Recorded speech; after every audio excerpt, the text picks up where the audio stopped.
Hey guys, Steve here with Revive, and I hope you like the new name and everything. I think it's much more personalized to me, and I think it's just a much better way to go, much more original as well.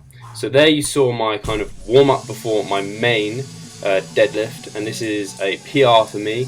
First time I've ever gone 500 pounds or even over this. With those deadlifts, I'm not happy with how tight my lower back was. I could have been tighter, and that would have probably helped my lift. So from a strength movement, I then go on to my more time under tension type moves, hypertrophy if you will.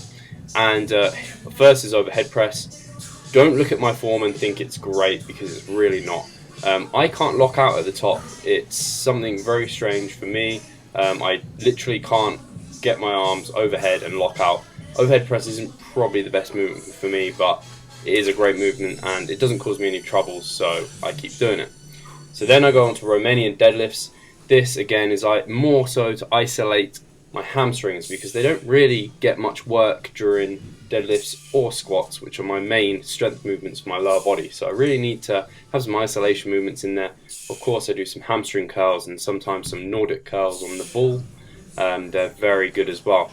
These are great, although the load was a little too light for me. I am better off using a barbell, because these are a bit too light, and they're something like 46 kilograms, and I think we got 50 kilograms in my gym. So really concentrating on sticking my arse to the wall behind me, sticking my chin in the wall in front of me. So that's how you go with Romanian deadlifts.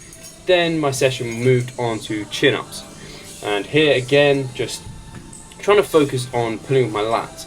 I find chin-ups, pull-ups, any variation like that, very difficult to actually hit my back, which is a weird thing to say, because obviously it is a back exercise, but I very much feel it in my arms. So I'm thinking of doing much less pulling vertically and doing more horizontal rows. And I've seen research that's shown that that's actually better for targeting the lats, arguably. So it's very individual, but here we go. Then I moved on to my more metabolic stress type work. So I go from a strength movement to some hypertrophy type movements, and then I go into more pump work, if you will, to isolate some weaker points for me. I love this movement, especially when it's slightly bent, and using a cable like this, using the this attachment on the cable, you can really pull it towards you in kind of a curve type motion, and then opening out at the bottom, and you really do get that burn in your lats, which is great. There are also some exercises that you will not have seen here. So that was my session. Hey guys, I'm doing Movember, so this is why I've got a tash. I just want to make a really quick note here at the end of this video and say I thank you all so much for all the support, and if you haven't checked out my blog at stephenhallrevive.com, please do. I've got a good number of articles on there now that should really help some people out. I'll be able to get into more depth with topics and also reference the articles that I'm going to, so you can go and look them up for yourself.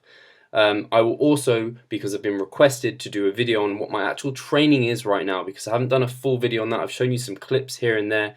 Obviously I'm doing strength, hypertrophy and metabolic stress type work, hitting all angles, variety of rep ranges to try and build as much muscle and strength as possible, but I'll do a more in-depth video on that in the future. So cheers guys, hope you like the tash, and revive stronger. Cheers.